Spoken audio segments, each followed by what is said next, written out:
This is Update One, the podcast of the National Press Club in Washington, D.C.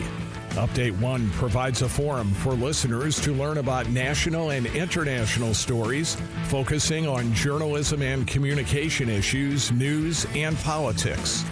Now, the latest edition of Update One. Welcome to the National Press Club's Update One podcast. I'm Gemma Puglisi with the club's broadcast committee, and today the topic is the media, specifically newspapers and the ever-changing landscape of print journalism. With us today is David Shavrin, the president and CEO of News Media Alliance, the news industry's largest trade organization.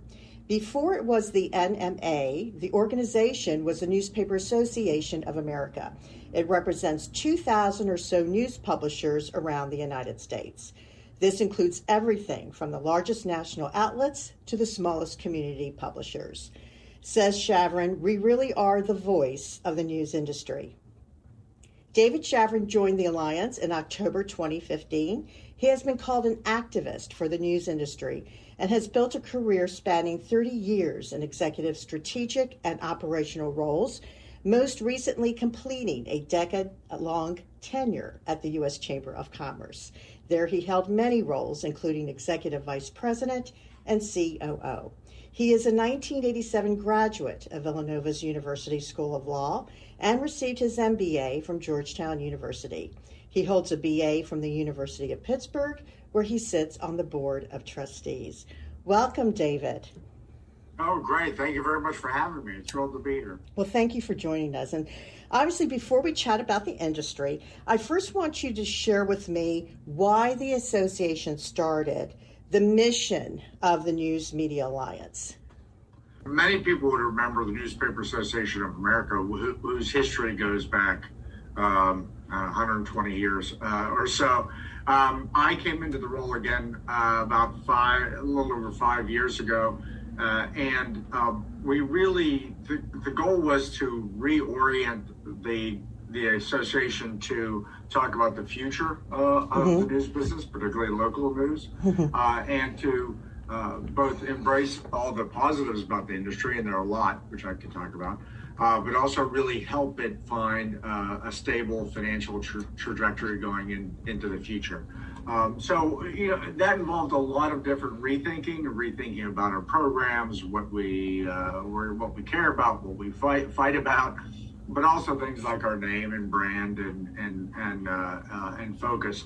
And we really are about the digital future of the news business, and particularly what that means locally and how we're going to sustain that locally.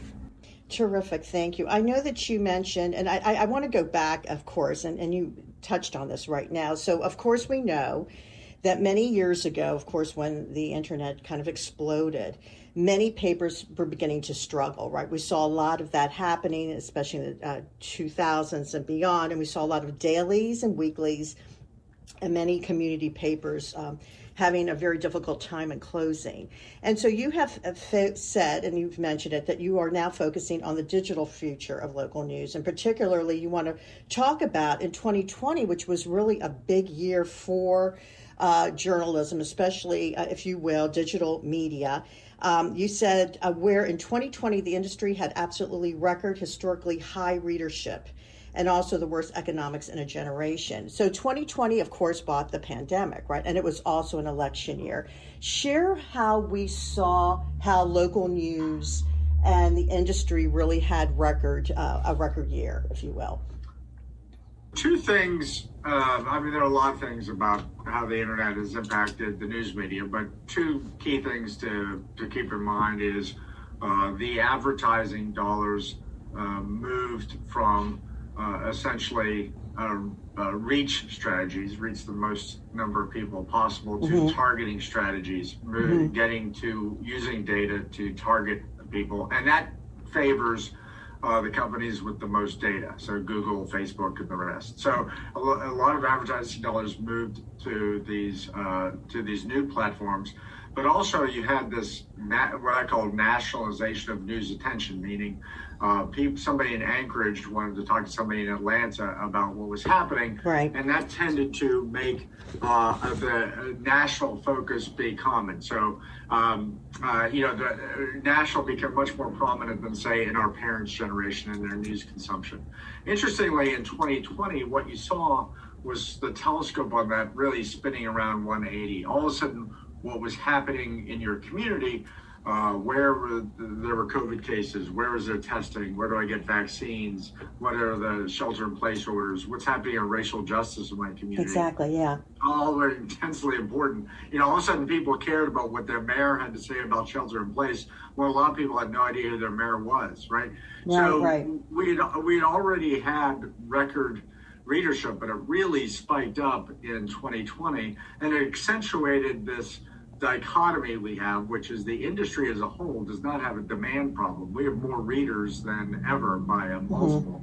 What we have is a monetization and distribution problem, because a couple of companies control our distribution. But we can talk about that in more detail. But yes. 2020 was a case study about how local news is critical to sustain communities, and the public responded to that.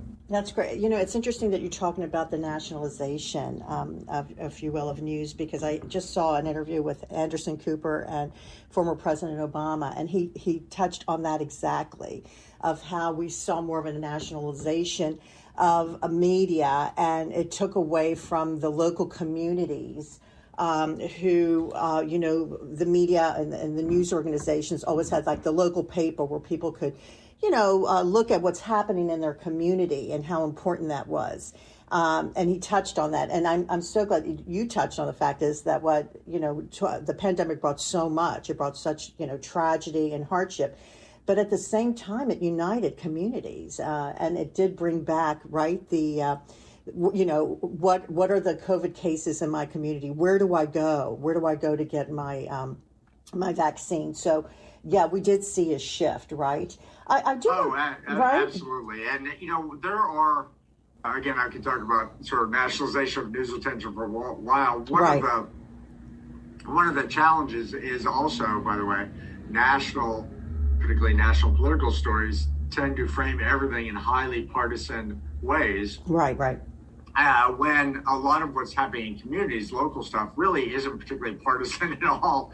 And it's really a place where we should be able to go to break out of these partisan frames. But I'm happy to talk about that as long as you'd like to. No, but you're absolutely right. That's a very valid point. So I do want to talk about, since we're on the topic of Google and Facebook, right? You have also often said, your organization your effort is to get a better deal for news content online, notably by arguing for the ability of news publishers to collectively negotiate with Google and Facebook. And then we can talk about the tech antitrust. And I do want to bring that in, okay, because with digital comes challenges, right? And you have...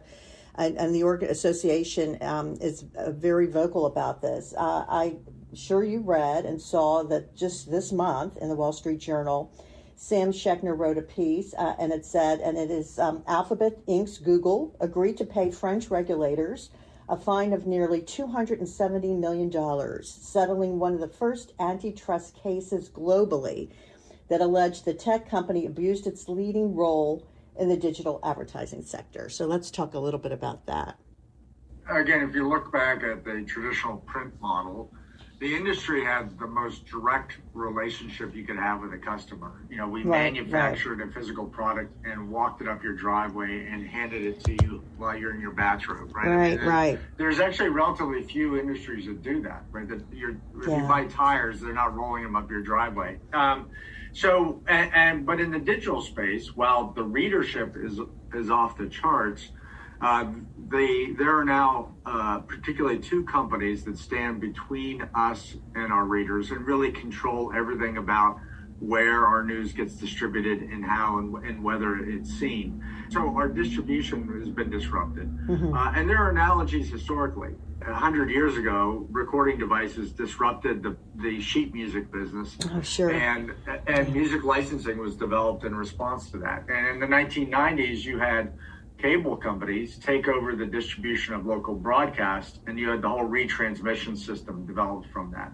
What we're saying is there are a couple of companies that control the distribution of our product, and we need, and they're dominant and massive, and we as news publishers need to be allowed to fight for ourselves. And it is a strange quirk of the antitrust laws that antitrust laws protect Google and Facebook from us. We're not allowed to collectively negotiate with them. So we have been supporting a bill in Congress, and I'm happy to talk about the details of it. Sure, go ahead.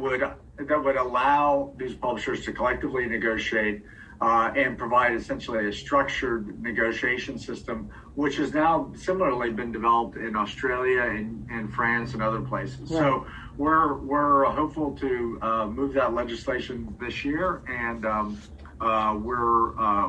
we think that is how we get at fixing the marketplace and the system rather than just short-term fixes. But this is good news, right? When you read the story that came out of the Wall Street Journal, that French regulators were able for the first time, right, to win this first global case. So that is good news.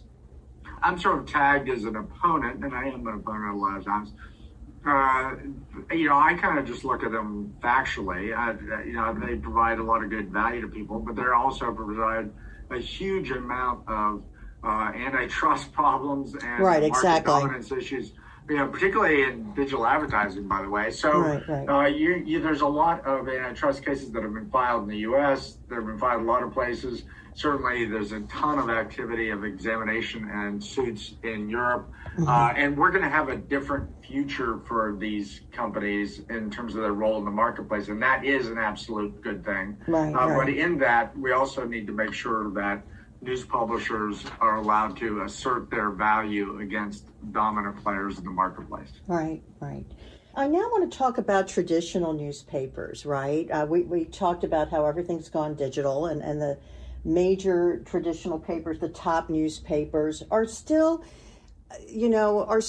doing well, or people are still interested, and companies still want to be seen, in the New York Times or the Washington Post, right, or the Wall Street Journal. They still do have an impact, do they not? Oh, hugely. I mean, and by the way, in terms of the national news publishers, they're actually been doing well. A lot of that, by the way, is driving digital subscriptions and being able to get subscribers for their products outside their geographies, right? New York Times has a huge number of subscribers in California, by the way. And they also benefit from this nationalization of attention. That being said, even the biggest of them and the most successful of them are nothing compared to the market dominant power of Google and Facebook, right? So people get into this framework of somehow equivocating bigger players in media with big tech, and it's not even right. I mean, the entire news industry, by the way, including broadcast, is rounding error compared to Google and Facebook.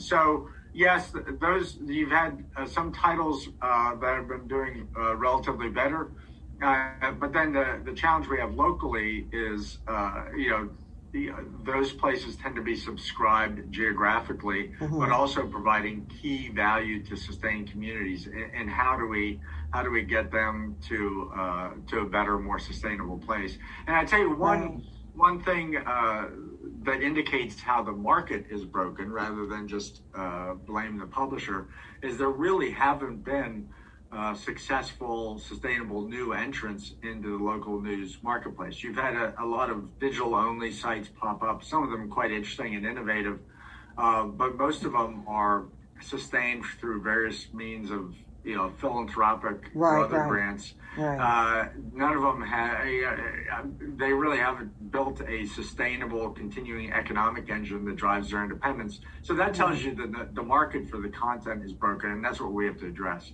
Thank you for sharing that. It has been, though, a solid year for newspapers, and I just want to share some things. For example, several great stories won Pulitzers. Dominic Gates, Steve Militich, Mike Baker, and Louis Combe of the Seattle Times broke the story of the Boeing 737 design flaws that led to 2 deadly crashes and revealed the failures in the government oversight. And then, of course, the staff of the New York Times for their enthralling stories exposing Vladimir Putin's regime. So we're always seeing these great investigative stories, right, David? From I grew up outside of Washington, D.C., and my dad was a barber, Italian immigrant, and every day he would come home with the with the Washington Post under his arm, as well as the Evening News, which, by the way, the buildings still exist in D.C., and I grew up right around the time of Watergate, and I was reading about, I was like, Dad, I don't understand this. This paper is saying that the president is a crook, or the president is doing things that are illegal. And I watched network news that night, and they had nothing on about Nixon or anything about what was happening that I had read. And then I understood what it all meant, right? So the impact that newspapers have had on all fronts, investigative journalism is so vital. The journalism that's being done is amazing and astounding. There's so many great examples. I think at some levels it's almost a golden age for journalism.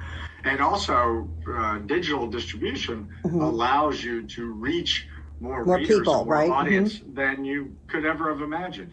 Right. I don't. If you're looking at something like the Washington Post or New York Times, I don't know what their peak print circulation was, but they routinely have something like 100 million unique visitors a month to their websites, wow. right? So wow. they're whatever their peak print, it wasn't anywhere close to that. So right, exactly, right. That's true of also a lot of local publishers, where their overall audience is multiples of whatever was dreamed of in the peak print day. The question is, how do you get economic return to sustain that? Exactly. To stay in business, Absolutely. Right? It's like a catch-22. What does the association see ahead? What do you think in terms of journalism and what you do, David? What are you seeing, and if you can, in your crystal ball ahead of not only what the Alliance plans to do, but where you think, the digital age of print journalism or digital journalism, where do you think it's headed in the next few years, in your opinion? Going back to something I just talked about, let's start with the good news, which is we don't have a demand side problem, right? We have people want and need our journalism more than ever. So you have a public out there that wants great journalism. And, in times past, people have made all these horrible analogies to like buggy whip industries and the rest. Right, those are industries for which, photographic film, those are industries for which the demand died off. Right. The demand for our product is higher than ever. So that's something you can build around. Right. The future is a digital future for the product. I love the print product myself. I think there's a lot of attributes. I think it's a really great product, but right. At some level, it's not where people are. It's not how they like to consume. And that's fine. So we have a great audience. We have the potential for high distribution. The problem we have is that we have a marketplace in which most of the value goes to other people, notably the digital intermediaries, and is drained away from the publishers, and more of that value has to go back to the publishers. But I'm quite optimistic, because I think as long as people want what you're making, you can build around that eventually. Right.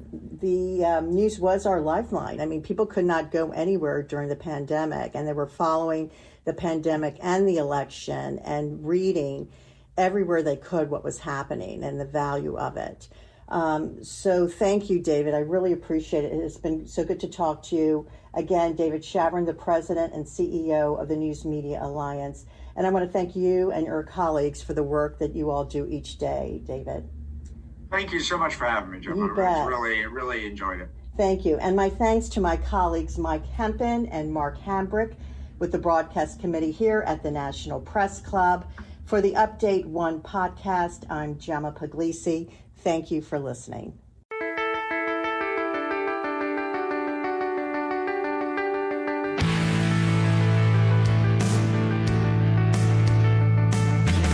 Update One is a production of the National Press Club's Broadcast Podcast Committee. You can comment on this podcast or any episode of Update One by sending an email to update1podcast. That's update, the number one podcast @gmail.com. Thanks for listening to Update One.